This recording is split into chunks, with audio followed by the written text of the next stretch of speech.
மாதிரி யூடியூப் நண்பர்கள் அனைவருக்கும் வணக்கம். அந்த பாலா சார் வந்து விஜய் சேதுபதியை ரொம்ப புகழ்ந்து பேசினாங்க. வந்து இந்த மாதிரி எல்லாத்துலேயும் டேலண்ட்டாக எங்களுக்கே இது பண்ண முடியாது. அவர் நிறையா புரிஞ்சு இது பண்ணி டிஸ்கஸ் பண்ணும்போது நிறைய விஷயங்கள் அவர் நமக்கு சொல்லுவார். நிறைய விஷயங்கள் இது பண்ணியிருக்கோம் அப்படின்னு சொல்லிட்டு பாலா சார் சொன்னாங்க.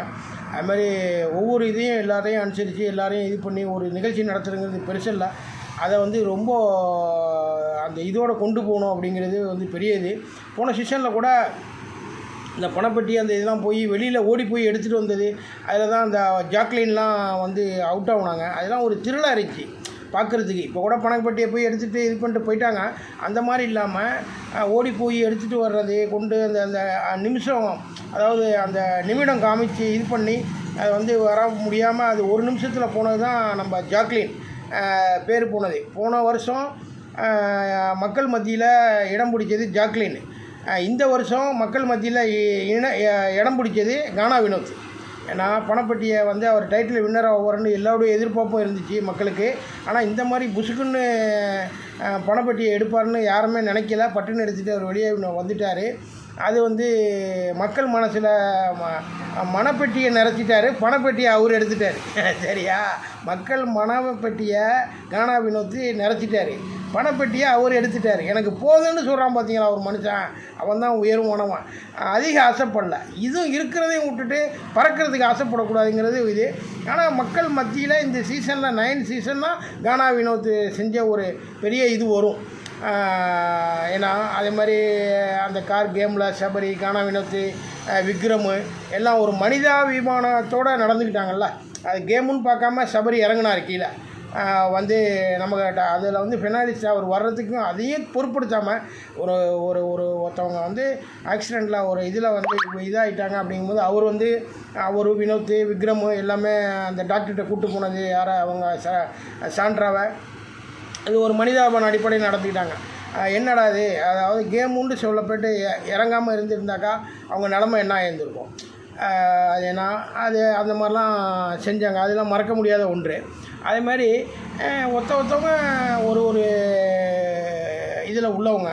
ஏன்னா அந்த மாதிரி இருக்கும்போது நிறைய விஷயங்கள் வந்து நடந்துச்சு. வந்து சேதுபதி சார் உண்மையிலேயே இதை வந்து நல்லா வழி நடத்தி கொண்டுட்டு போனார் இந்த பிக் பாஸை. 105 நாள் எப்படி ஓடுனுச்சுங்கிறது தெரில.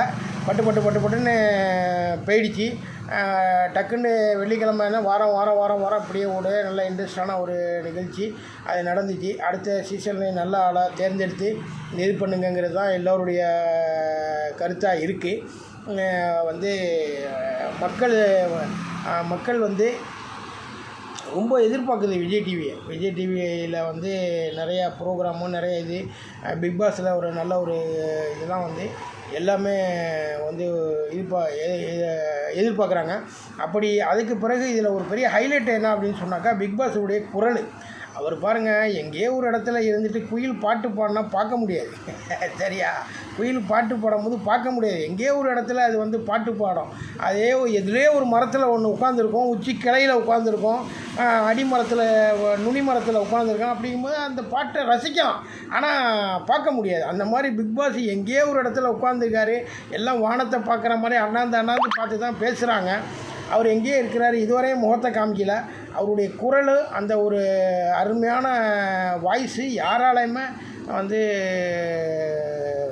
மறக்க முடியல. அதாவது ஒரு 105 நாள் அந்த கண்டென்ஸ்டன் வந்து அவங்க வந்து எல்லாரும் விளையாடி எல்லாரையும் அவருடைய இதை அந்த பேச்சை கேட்டு அவங்க வீட்டில் போய் தூங்கிட்டு இருந்தாலும் பிக் பாஸுடைய குரல் வந்து அவங்களுக்கு கேட்கும். அதாவது நம்ம ட்ரெயினில் பயணம் போகும்போது அந்த கடக்குன்னு ஒரு சவுண்டு ஒன்று வரும். ஏன்னா அந்த மாதிரி பஸ்ஸில் போகும்போது இறைச்சல் ஒன்று வரும். இந்த மாதிரி கடக்குன்னு ட்ரெயினில் பயணம் பண்ணிட்டு போகும்போது மறுநாள் நைட்டு வீட்டில் போய் தூங்கும்போது அந்த கடக்குன்னு சவுண்டு ஒன்று வரும். அந்த மாதிரி பிக் பாஸ் கூட 105 நாள் அந்த குரலை கேட்டுட்டு அதுக்கு பிறகு வீட்டில் போய் அவங்களுக்கு இருந்தாலும் பிக் பாஸ் கூப்பிட்ற மாதிரி ஒரு குரல் ஒன்று வரும். திடீர்னு மனைவி கூப்பிட்ருப்பாங்க, பிக் பாஸ் கூப்பிட்றாருன்னு நினச்சிக்குவாங்க. அது மாதிரி காலைல எந்திரிச்சு எல்லாருமே வந்து டான்ஸ் ஆடுவாங்க.